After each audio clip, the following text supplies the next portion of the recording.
और श्रवण बगड़ी के नाम की भी चर्चा है। राजस्थान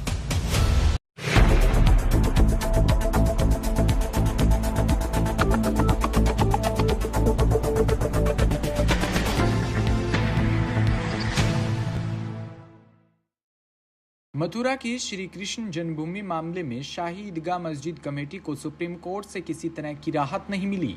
शीर्ष अदालत ने हाई कोर्ट के फैसले में दखल देने से इनकार किया है, जिसके बाद शाही ईदगाह मस्जिद कमेटी को बड़ा झटका लगा।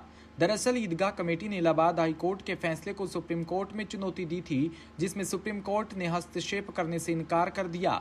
हाई कोर्ट ने 15 मुकदमों को समाहित करने का आदेश दिया था।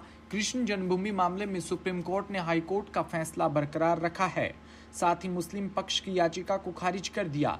अब केस से जुड़े 15 मामलों की सुनवाई एक साथ इलाहाबाद हाई कोर्ट में होगी। अदालत के मुताबिक सभी मामलों में एक जैसे सबूतों के आधार पर फैसला आना चाहिए और इसी वजह से एक साथ इनकी सुनवाई होनी चाहिए।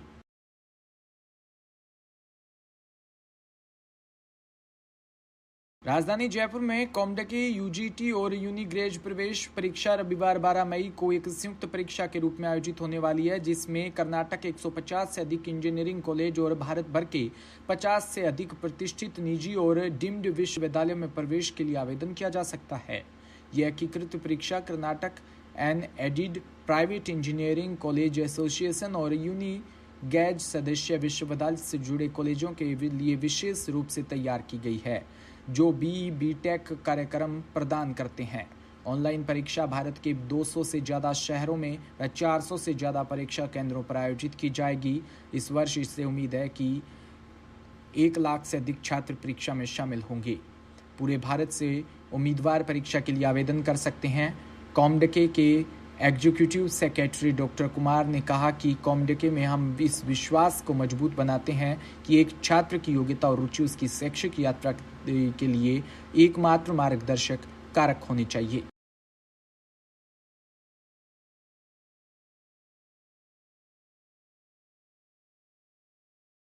मेरा नाम मुरलीधर है। मैं कर्नाटक बेंगलोर से आया हूँ और मैं कॉमेड के बिहाफ में आया हूँ। कॉमेड के जो है consortium of medical engineering dental colleges of Karnataka है। ये हम 155 इंजीनियरिंग कॉलेज जो हैं प्राइवेट के, उनके बिहाफ पे आए हैं। 22,000 सीट जो ये साल ये 155 कॉलेज में मिलेंगे, इसका एंट्रेंस एग्ज़ाम जो है इसको हम कॉमेड के एग्ज़ाम बोलते हैं। ये मई 12 को है और ये 2 सेशन में कंडक्ट की जाएगी। 3 घंटे का एग्ज़ाम है। फिज़िक्स केमिस्ट्री मैथ्स के 60 क्वेश्चन होंगे और इसका जो एलिजिबिलिटी है वो है 12वीं पास होनी ज़रूरी है और फिज़िक्स केमिस्ट्री मैथ्स साइंस के बच्चे हों और इंग्लिश कंपलसरी है। जनरल कैटेगरी के जो हैं उनको 45% मार्क ज़रूरी है और SC ST का 40%। हाँ जी, अभी जो एंट्रेंस एग्ज़ाम देने के लिए ये जो फीस है वो है 1800 रुपया अगर सिर्फ कॉमेड के का एंट्रेंस एग्ज़ाम देना चाहें। अगर यूनिगेज का देना चाहें तो 1600 रुपया। दोनों का फ़ायदा अगर लेना चाहें तो 2950 रुपया है। अभी ये जो एग्ज़ाम है ये जैसे मैं बोला मई 12 को है। जितना जल्दी हो सके अगर रजिस्टर करें तो हम ये अपने वेबसाइट के पास हम 5 या 6 मॉक टेस्ट देते हैं, जिसके प्रैक्टिस सेशन के तौर पर वो अगर करें तो कैसे नेविगेट करते हैं, कौन से पैटर्न है एग्ज़ाम के, ये सब डिटेल भी मिल सकते हैं। तो हमारा ये आग्रह है आप बच्चों को थोड़ा खबर पहुंचा दीजिए और ये कॉमेड का जो एंट्रेंस एग्ज़ाम है उसको लेके कर्नाटका इंजीनियरिंग में पढ़ने का फ़ायदा लें। अभी जो डेट्स हैं हम लोग फरवरी 1 को हम लोग एप्लीकेशन खोले हैं, ये अप्रैल 5 तक खुले रहेंगे और बच्चों के फ़ायदा के लिए हम राजस्थान में 10 सेंटर बनाए हैं। अजमेर, अलवर, भीलवाड़ा, बीकानेर, जयपुर, जोधपुर, कोटा, सीकर, श्रीगंगानगर, उदयपुर। ये हम इसलिए बनाए ताकि ये बच्चे अपने घर से, अपने निवास से ज़्यादा दूर न जाना पड़े और पास में ही एग्ज़ाम ले। बच्चों को ये आग्रह है कि आइए और ये एग्ज़ाम लेके कर्नाटका में पढ़ने का फ़ायदा लीजिए। Thank you. सूरतगढ़ से खबर, जहां ग्राम पंचायत रायोवाली के गांव में वाटर वर्क्स में डिग्गियों की सफाई न होने को लेकर ग्रामीणों ने धरना लगाकर विरोध प्रकट किया। डिग्गियों में गंदगी भरी हुई है। ग्रामीण गंदा पानी पीने पर मजबूर है। ग्रामीणों का कहना है कि हमने बार बार पीएचडी विभाग को अवगत करवाने के बाद भी डिग्गियों की सफाई नहीं करवाई जा रही।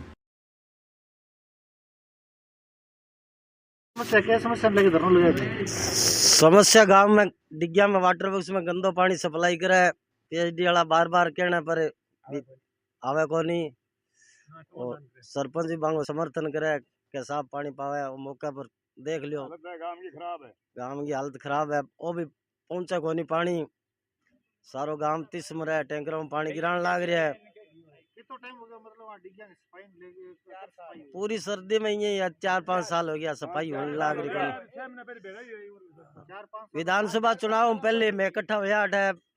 मैंने कहो कि माना 1 महीना को टाइम दो मैं सफाई कर दिया। टेंडर हो है आज तक कोई सफाई को नहीं हुई। डिग्गिया में गंदो पानी भरो पड़िया है। वही सप्लाई करने लाग रहा है। क्या समस्या को लेकर आपने धरना लगाया? सर यहाँ से हमें पानी की पेयजल समस्या को लेकर यहाँ इकट्ठे हुए हैं।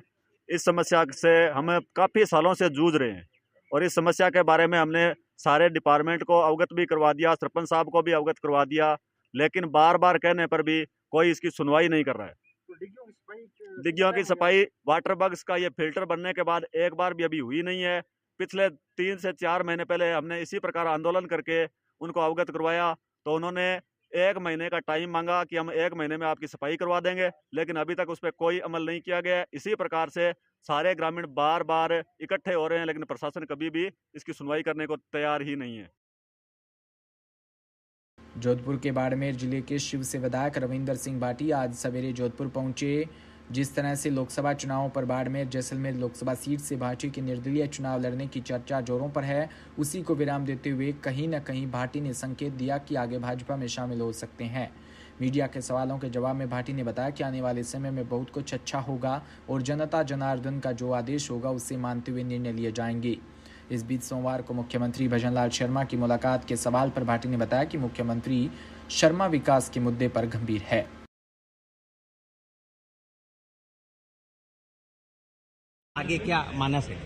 बिल्कुल आगे जो भी उसे बढ़िया हो और हमारी जितने भी तमाम जो हमारा साथी है समर्थक है जगह बदौलत मैं तब तक पहुंचूँ दूंगा सभा में राय मशवरा कर जल्दी आप सभा के बीच में आ जाऊँ।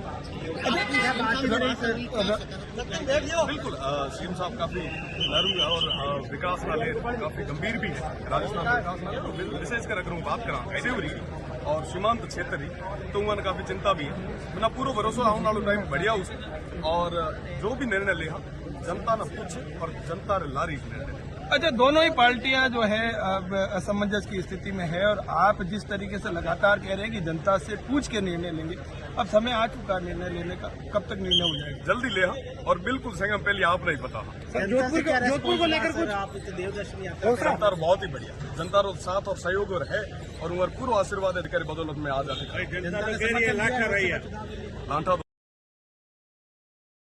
पावटा से खबर, जहां बाबा श्याम के दर्शनों के लिए देश भर से लोग खाटू धाम रवाना हो रहे हैं। किसी ने ट्रेन, बस या बाइक से जाने का प्लान बनाया तो कई लोग पैदल यात्रा करके खाटू धाम जा रहे हैं।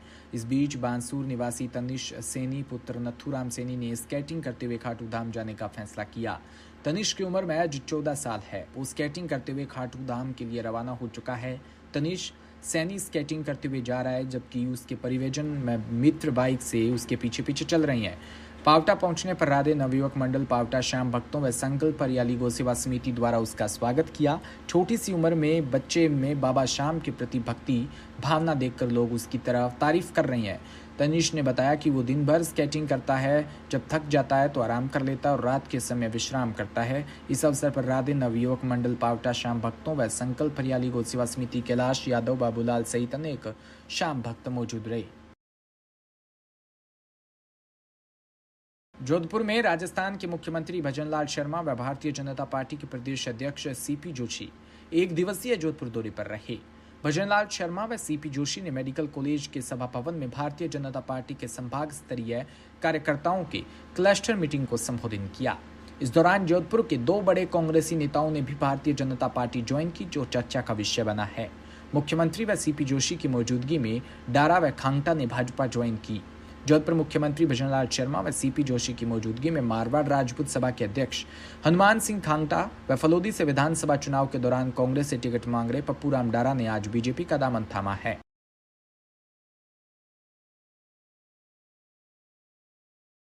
जोधपुर से कांग्रेस की टिकट पर लोकसभा चुनाव लड़ रहे करण सिंह उचियाड़ा ने भाजपा पर जमकर हमला बोला। उन्होंने कांग्रेस छोड़कर भाजपा में गए राजपूत समाज के अध्यक्ष हनुमान सिंह खांगटा व कारोबारी पप्पू राम डारा का नाम लिए बिना कहा कि जिसको जहां जाना है जाइए, जिन्होंने जिंदगी भर लिया ही नहीं, देना सीखा ही नहीं, पीछे जो लोग बचेंगे वही लोग देश का लोकतंत्र सही तरीके से बचा पाएंगे। मैं ठाकुर दुर्गादास खिंची उचियाड़ा की 8वीं पीढ़ी का वंशज हूँ।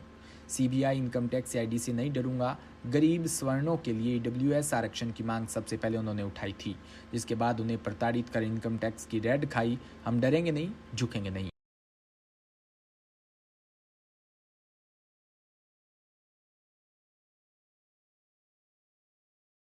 ईडब्ल्यूएस आरक्षण राजपूत ब्राह्मण पुरोहित समाज का, राजपुरोहित का, बनियास का सबसे बड़ा मुद्दा था, जिसकी आज़ाद हिंदुस्तान में सबसे पहले मांग मैंने करी थी।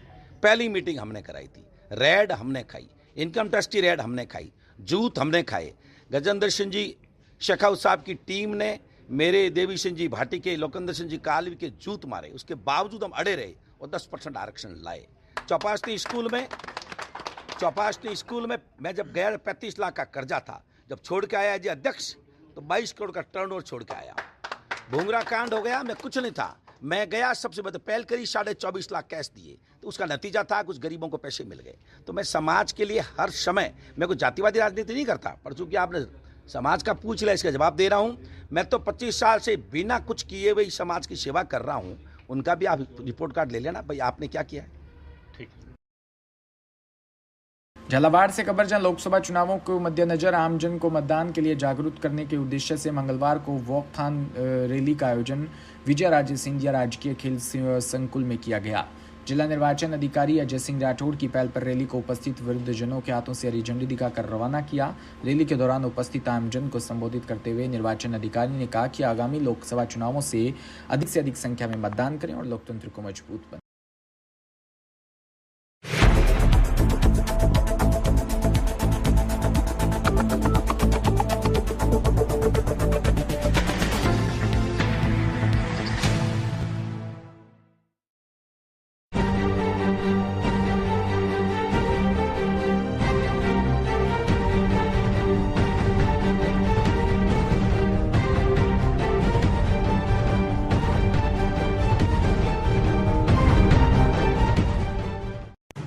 राजस्थान